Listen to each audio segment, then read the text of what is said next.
ஸ்ரீ குருப்யோ நமக. 21 days women's wellness சேலஞ்சில் இன்னைக்கு நம்ம பார்க்க போகிறது மன்னிப்பு.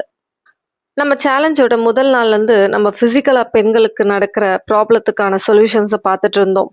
ஆனால் இப்போ நம்ம பார்க்க போகிறது எமோஷ்னலாக ஒரு பெண் எவ்வளோ ப்ராப்ளத்தை ஃபேஸ் பண்ணுறா, அதுக்கான ரெமெடிஸ் என்ன அப்படின்றத இன்னைக்கு வீடியோவில் பார்க்க. நம்மளுடைய வலியையும் வேதனையும் எவ்வளோதான் மற்றவங்களுக்கு எக்ஸ்பிளைன் பண்ணாலும் அது அவங்களுக்கு புரியாது. ஏன்னா வலின்றது உணர்ற விஷயம். அந்த மாதிரி வலியையும் வேதனையும் எமோஷன்ஸையும் நிறைய சப்ரஸ் பண்ணி இந்த உலகத்துல நிறைய பெண்கள் வாழ்ந்துட்டு வராங்க. அவங்களுக்கான வீடியோ தான் இது.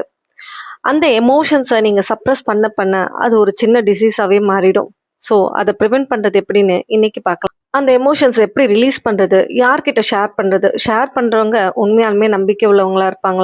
இந்த மாதிரி நிறைய காரணங்களால எமோஷன்ஸை சப்ரஸ் பண்ணி அவங்களுக்கு ஒரு டிசீஸாவே அது மாறிடுது. ஸோ இதுக்கான ஒரு சின்ன டெக்னிக் தான் இன்னைக்கு நம்ம வீடியோவில் பார்க்க போகிறோம். சே சாரி இல்லைன்னா மன்னிப்பு. நம்மளை ஏமாத்தினவங்களோ இல்லை நாம யாருன்னா ஹர்ட் பண்ணியிருந்தாலும் அவங்க கிட்ட நேரடியாக போயிட்டு சாரி கேட்கணும்னு அவசியம் இல்லை. அவங்கள நம்ம கண்ணை மூடி அவங்கள உருவகப்படுத்தி விஷுவலைஸ் நீங்கள் அவங்க கிட்ட உணர்வு பூர்வமாக மன்னிப்பு கேட்கலாம், சாரி சொல்லலாம். ஸோ இந்த சாரி அவங்கள மட்டும் இல்லை, உங்களையும் எமோஷனல் சப்ரெஷன் வந்து ரிலீஸ் பண்ணிடும். நாம் பண்ண கர்மத்தோட வினை பயன்தான் இந்த ஜென்மத்தில் நம்ம அனுபவிக்கிறோம். ஸோ எந்த பர்சன் நம்மளை ஹர்ட் பண்ணியிருக்காங்களோ அவங்க நம்ம கர்மத்தை கழிக்கிறதுக்காக வந்திருக்காங்கன்னு நினச்சி அவங்க கிட்ட மன்னிப்பு கேட்டு என்னோட கர்ம வினையை கழிக்கிறதுக்கு நீங்கள் உதவி பண்ணதுக்கு ரொம்ப நன்றின்னு சொல்லிட்டு மனசார அவங்களுக்கு நன்றி சொல்லணும். இந்த உணர்வு கலந்த சாரியும் நன்றி உணர்வும் நம்மளை ஈஸியாக எமோஷன் சப்ரெஷன்லேருந்து ரிலீஸ் பண்ணிடும். இந்த டெக்னிக்கை யூஸ் பண்ணி பாருங்க. எனக்கு நிறைய வாட்டி ஒர்க் அவுட் ஆயிருக்கு. மற்றவங்களுடைய குப்பையை போடுற குப்பை தொட்டி இல்லை நாம. ஸோ மற்றவங்களுடைய எண்ணத்துக்கு இன்ஃப்ளூயன்ஸ் ஆகாமல் இருங்க.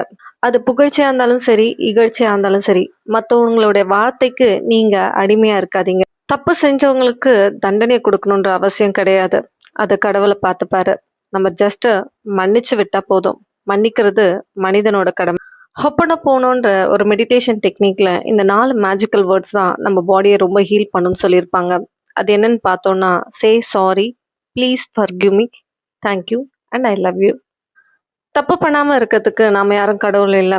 அந்த தப்பை உணர்ந்து மன்னிப்பு கேட்கும்போது அந்த கடவுள் தன்மையை நமக்குள்ளே உணர முடியும்.